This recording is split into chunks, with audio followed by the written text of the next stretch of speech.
Out होता है। तो एवरी टाइम जब हम ब्रीथ इन करते हैं तो वो जितनी भी एयर है जिसके अंदर ऑक्सीजन हो सकता है, कुछ गैसेस भी हो सकती हैं, कुछ हार्मफुल पार्टिकल्स भी हो सकते हैं, वो हमारे नोज़ और माउथ के थ्रू एंटर करता है हमारी गर्दन से हमारे लंग्स में। और वो एक प्रोसेस है, सिस्टमेटिक प्रोसेस है जो कंटिन्यूसली रन करता रहता है। Nose breathing is always a very effective way to get maximum oxygenated air into the lungs, क्योंकि माउथ से जो हमारा फिल्ट्रेशन प्रोसेस है वो हैम्पर हो जाता है। तो हम कोशिश करते हैं कि नोज़ से जितनी ज़्यादा ब्रीदिंग ली जाए, इसीलिए आप देखें योगा में बहुत ज़्यादा ब्रीदिंग पे फोकस किया जाता है, नोज़ क्लियरेंस का बहुत ज़्यादा ध्यान दिया जाता है। तो हम जब नोज़ से ब्रीथ करते हैं तो हमारा पाथवे बहुत अच्छे तरीके से फ्लो करता है। हमारी गर्दन में एक हेयर लाइन स्ट्रक्चर होता है, सीलिया, वो क्या करता है, वो डस्ट पार्टिकल्स और जितनी भी हार्मफुल गैसेज हैं उनको ट्रैप कर लेता है और म्यूकस के बहाने वो उसको मूव कर लेता है। तो जब कभी हमें खांसी होती है, ज़ुकाम होती है और कफ होता है तो हम उसको एक्सेल या फिर उसको बाहर निकालते हैं अपनी बॉडी से। अब लंग्स में क्या होता है, लंग्स का जो सबसे छोटा स्ट्रक्चर है जहाँ पर सबसे ज़्यादा फंक्शनिंग होती है वो होता है एल्वियोली। ये एयर सैक होते हैं जिनके अंदर ऑक्सीजनेटेड एयर आ जाता है और वो कवर होते हैं कैपिलरीज से, जो हमने लास्ट वीडियो में डिस्कस किया था कि हार्ट से जो ब्लड जाता है वो कैपिलरीज के थ्रू जाता है और हम उसकी डेंसिटी बढ़ा सकते हैं। तो यहाँ कैपिलरीज और वो एल्वियोलिस गैसेस को एक्सचेंज करते हैं। तो कैपिलरीज के अंदर जो डीऑक्सीजनेटेड ब्लड है उसको ऑक्सीजन की डिमांड है। तो यहाँ पर जब एयर सैक में वो ऑक्सीजनेटेड एयर जाती है तो वो ऑक्सीजन एक्सचेंज होता है। तो अब जो कैपिलरीज हैं जिसके अंदर हीमोग्लोबिन है, हीमोग्लोबिन के अंदर आरबीसीज हैं, आरबीसीज में आयरन होता है, तो वहाँ पर जब उसको ऑक्सीजन मिल जाता है तो वो वापस बॉडी की तरफ पंप करता है और हमारी बॉडी को एक्टिव कर देता है। अब इस चीज़ को जो हैम्पर करता है, वो जो सबसे इंपॉर्टेंट चीज़ है वो है स्मोकिंग। ऑल दो हमारे अराउंड भी बहुत सारी हार्मफुल गैसेज रहती हैं जो हम इनहेल करते हैं। अभी कोविड-19 जो था, कोरोना वायरस, वो भी एक वायरस था जो एयरबॉर्न वायरस था। जब भी हम उसको इनहेल करते थे वो हमारे लंग्स में जाके हमें इन्फेक्ट कर देता था और वो जो हमारी एल्वियोलीज हैं उनमें फ्लूइड एक्युमुलेशन कर देता है, जिसकी वजह से वो अपनी फंक्शनिंग ठीक से नहीं कर पाती हैं। तो यही चीज़ है, जब हम स्मोक करते हैं तो हम स्मोक करके एक बहुत ही डैमेजिंग साइन सेंड करते हैं अपने लंग्स के अंदर, बिकॉज जैसे ही हम स्मोक करते हैं हमारी बॉडी में कार्बन मोनोऑक्साइड बहुत तेज़ी से जाता है जो हमारे उस प्रोसेस को बिल्कुल हैम्पर कर देता है, हमारी एल्वियोलिस की वर्किंग को बहुत ही ज़्यादा डैमेज करता है और हम जो उसकी फंक्शनिंग है, और यही एल्वियोलिस जो टॉक्सिक एयर है वही आपके ब्लड में चली जाती है और जब वो ब्लड सेल्स में जाती है तो वहाँ पर वो कैरी करती है थ्रू आउट द बॉडी। तो आप देखिए एक छोटी सी मिस्टेक हमारी पूरी बॉडी को कैसे हैम्पर कर देती है। तो यही बहुत इंपॉर्टेंट पॉइंट है। इसके बहुत सारी चीज़ें बॉडी कंटिन्यूसली मेहनत करती है कि आपको ज़िंदा रख सके, आपको फ्रेश ऑक्सीजन क्रिएट कर सके। तो smoking is one of the worst thing to happen into the body, although it gives a very good feel afterwards, because इसके अंदर निकोटिन होता है, निकोटिन जो बहुत ज़्यादा फील गुड फील कराता है, बट इससे लॉन्ग रन में आपकी बॉडी डैमेज ही होती है क्योंकि इससे आपकी ऑक्सीजन एक्सट्रैक्टिंग कैपेसिटी कम हो जाती है।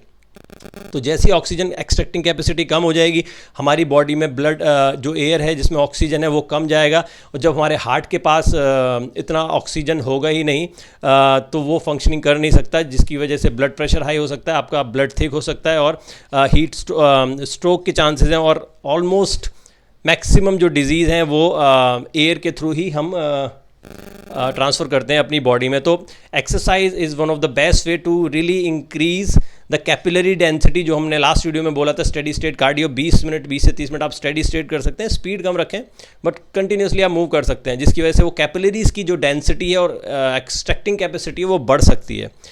दूसरा है आपकी डाइट, बहुत इंपॉर्टेंट। जब भी आप खाना खाएं तो ये ज़रूर एक बार ध्यान दें कि जो भी आप खाना खा रहे हैं क्या उससे बॉडी को हेल्प हो रहा है या फिर आपके माइंड को हेल्प हो रहा है। तो it's not about taste, you can develop taste in anything if you add right amount of fat, sugar and salt. तो ये जितना भी मैं स्टिल रिकमेंड करता हूँ कि आप घर में जो भी बना सकते हैं वो सबसे हेल्दी है, चाहे आप उसमें कितना भी ऑयल डाल रहे हैं, क्योंकि आपको पता है कि उसमें क्या चीज़ डल रही है। पर बाहर का जो खाना है हमें कोई श्योरिटी नहीं है, क्योंकि people are doing business outside, they can they in today's time I can really not trust anybody. क्या आप भी ट्रस्ट कर सकते हैं किसी और पे? नहीं कर सकते। तो आप जो घर में बनाते हैं वही खाना सबसे अच्छा होता है, उसी से आपकी बॉडी नरिश होती है, उसी से सारे न्यूट्रिएंट आपको मिलते हैं और बॉडी में जैसे ही न्यूट्रिएंट लीक होना शुरू हो जाते हैं बॉडी की फंक्शनिंग डिप्लीट होती रह जाती है।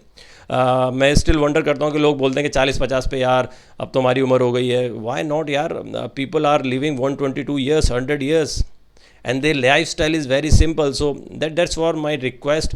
Adding workout into your regime is one of the best thing happen. You start loving your body, you start caring your body. Take care of your body. Nothing is hard in this world. You can achieve anything if you really believe. So lungs के बारे में यही information थी. इसमें मैं थोड़ा technical और बता सकता हूँ कि हमारी नोज से, नोजल कैविटी से जब एयर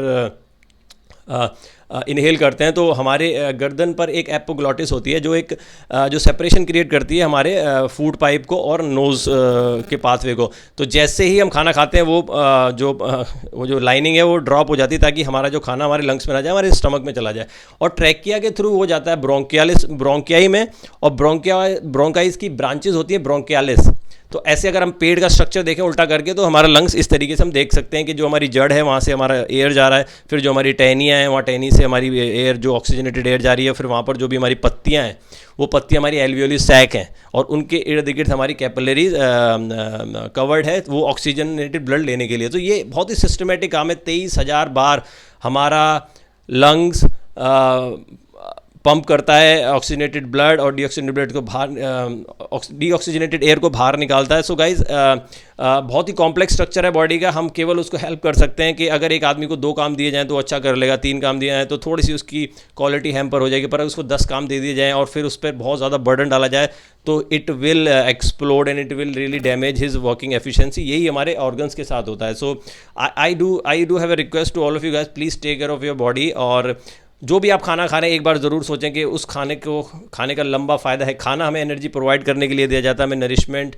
हमें फील गुड, हमें हैप्पी करने के लिए किया जाता है. बट अगर वो खाना थोड़े टाइम के लिए हमें हैप्पी करता है और फिर हमें सैड करता है तो मुझे लगता है कि हमें कुछ चीज़ें में बदलाव लेना बहुत ज़रूरी है. आज की वीडियो में इतना ही था गाइस. कुछ भी इससे रिलेटेड इन्फॉर्मेशन या फिर आपको कोई भी क्वेरीज है आपको मुझे कमेंट बॉक्स में ज़रूर बताइए. And really want to congratulate you guys कि हमने 500 सब्सक्राइबर क्रॉस कर लिए हैं. और बस मेरा मकसद यही है कि कैसे भी अच्छी तरीके से फिटनेस को सिंप्लीफाई किया जाए, एक्सरसाइज को सही तरीके से इम्प्लीमेंट किया जाए. रैंडमली इम्प्लीमेंट करने से कोई भी चीज़ अच्छे तरीके से हम प्रोसेस नहीं कर सकते, फंक्शन नहीं कर सकते, उससे कभी भी रिजल्ट अच्छे नहीं आएंगे. तो मेरा यही एक उद्देश्य है कि सिंप्लीफाई वे में, इजी वे में लोगों को फिटनेस से रिलेटेड जितनी भी चीज़ें, लाइफस्टाइल से रिलेटेड, हेल्थ से रिलेटेड, जो अल्टीमेट हैप्पीनेस है. अगर आपकी बॉडी अंदर से गुड है तो आपका फेस और आपकी स्किन और आपकी बोन्स और आपके हेयर सभी शाइन करेंगे guys. This is all what it all about. It's already inside the body. So thank you so much guys for staying tune to my channel. मैं बहुत ज़्यादा आपका शुक्रगुजार हूँ कि आप अपना कीमती समय मुझे देते हैं. कृपया से अपना प्यार देते रहें और I will see you in the next video really soon. Take care guys. अच्छे रहें, स्वस्थ रहें और खुश रहें. बाय.